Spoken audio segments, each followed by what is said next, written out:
नमस्कार। आज के इस वीडियो में हम लोग सीखेंगे पाचन ग्रंथियों के बारे में। दरअसल मित्रों, हम लोग क्लास 10 साइंस कक्षा 10 विज्ञान का 6वां अध्याय जैव प्रक्रम से संबंधित हेडलाइंस के बारे में सीख पा रहे थे और आज का यह वीडियो होने वाला है पाचन ग्रंथियां। इसके पूर्व हमने आपको बताया था मानव में पोषक।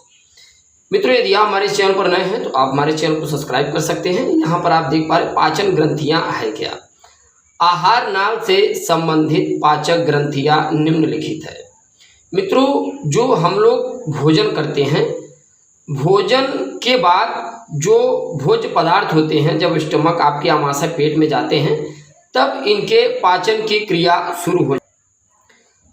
यहाँ पर मित्रों आप देख पा रहे हैं भोजन के पाचन में किन किन चीज़ों का योगदान होता है। जैसे सबसे पहले नंबर पे आता है लार, फिर आता है जठर, फिर आता है रस और उसके बाद पित्तरस। यानी रस पित्तरस दोनों एक ही है, वही है मित्रों पित्तरस।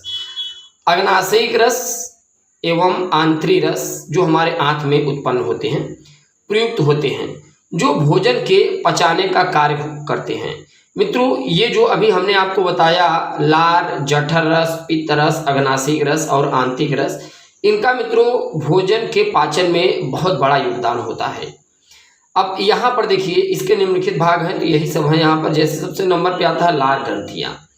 लार ग्रंथियाँ मित्रों कहाँ पर होती है? लार ग्रंथियाँ मुंह में, यानी जो मुंह का पूरा भाग है, इनमें लार लगभग कि एक मनुष्य के अंदर दिन भर में 1.5 से 2 लीटर लार का उत्पादन होता है। उसके बाद आपका भोजन पेट में चला जाएगा आमाशय, तो उसी के अंदर जठर रस उत्पन्न होते हैं जिसे हम लोग आमाशय या जठर ग्रंथियाँ कहते हैं। उसके बाद आता है यकृत। यकृत यानी कि जो आपका लीवर होता है, वहाँ पर भी कुछ ऐसे पाचक होते हैं जो पेप्सिन वगैरह उत्पन्न होते हैं। फिर आता है अग्नाशय, राइट। तो इन मित्रों 4 फैक्टर्स के बारे में हम लोग जानेंगे। पाचन ग्रंथियां है क्या, किस प्रकार से भोजन का पाचन होता है। अब देखिए सबसे पहले नंबर पे आता है लार ग्रंथियां। अब क्या क्या है लार ग्रंथियां, जरा इनके बारे में हम लोग समझते हैं। मनुष्य में निम्नलिखित 3 जोड़ी लार ग्रंथियां पाई जाती हैं जो प्रतिदिन लगभग 1.5 लीटर लार का स्त्रावण करती हैं। मित्रों, जो मानव है, मानव के अंदर दिन भर में लगभग 1.5 लीटर लार का स्त्रावण होता है, जिनका मित्रों भोजन के पाचन में बहुत बड़ा योगदान होता है। अब देखिए कौन कौन से वो 3: कर्णपूर ग्रंथियां, अधोहन ग्रंथियां, अधोजीवा ग्रंथियां। मित्रों, कर्ण का मतलब यह होता है जो आपके मुंह का सबसे ऊपर वाला भाग होता है, छत, जो मुंह के सबसे ऊपर का भाग होता है, छत।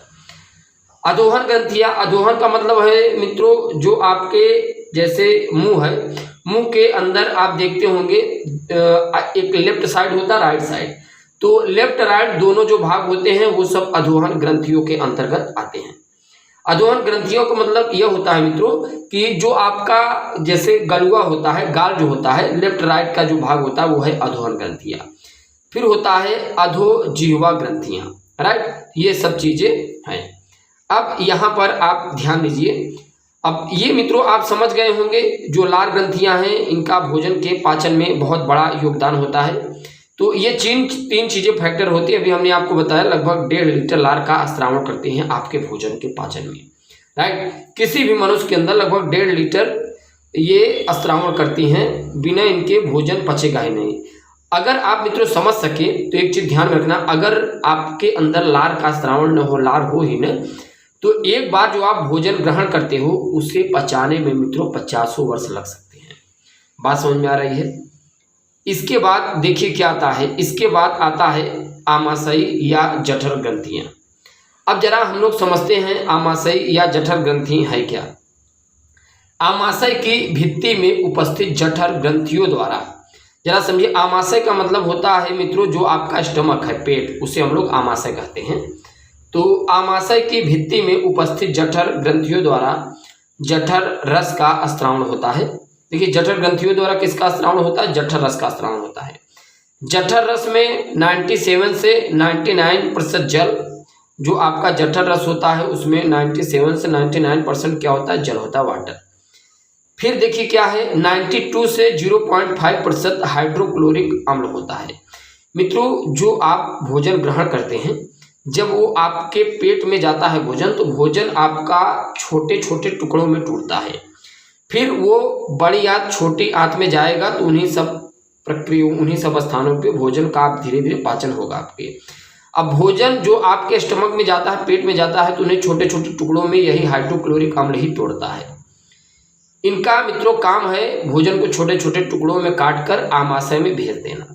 फिर देखिए पेप्सिन भी जो आपके भोजन को पचाने में बहुत बड़ा योगदान होता है, ये भी लार से ही प्राप्त होता है। जठर रस, जठर लाइपेज है जो भी आपके अंदर स्टमक में उत्पन्न होते हैं।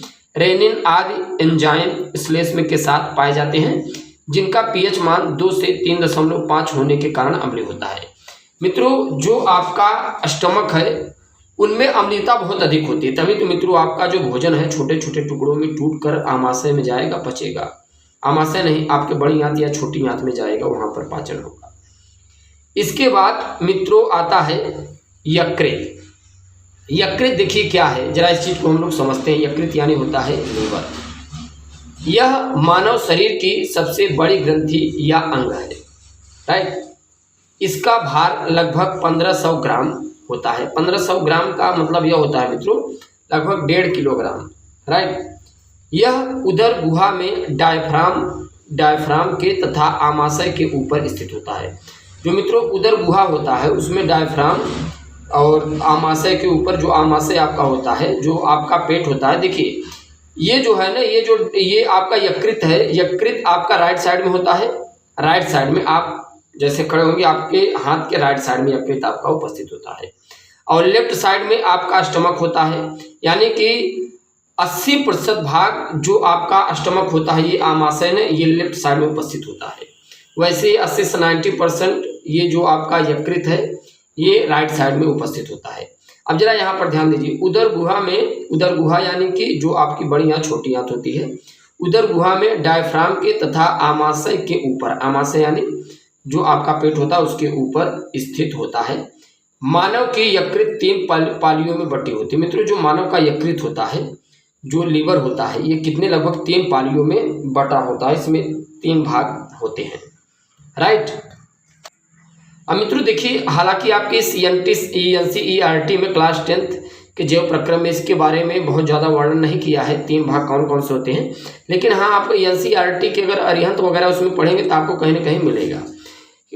फिलहाल हमारे पास जितना हेडलाइंस था उतना हम आपको बता दे रहे हैं। कितने भाग होते हैं? 3 भाग, राइट। तो ये मित्रों आपके 3 फैक्टर तक क्लियर हो गए। चलिए, इसके बाद आता है अग्नाशय। अब देखिए अग्नाशय क्या है, इसके बारे में जरा हम लोग समझते हैं। यह यकृत के बाद, यानी यकृत लीवर के बाद, यह यकृत के बाद शरीर की दूसरी सबसे बड़ी ग्रंथियां हैं। यह लगभग 12 से 15 सेंटीमीटर लंबी जे के आकार की होती है। इसके बाद मित्रों आता है अग्नाशय। अग्नाशय में ही, अग्नाशय के साइड में उपस्थित होता है। ध्यान दीजिएगा, 12 से 15 सेंटीमीटर। आप देखिए 12 से 15 सेंटीमीटर में तो कोई हल्का नहीं है। 12 से 15 सेंटीमीटर लंबी जे के आकार की होती है।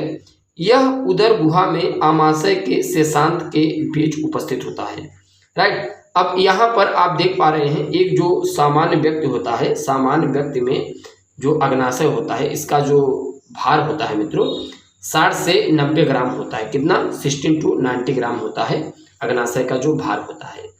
ये हमने आपको बताया कैसा आकार होता है, जे के आकार का है, कितनी लंबाई होती है, उदर गुहा में आमाशय व शेषांत के बीच ये स्थित होता है।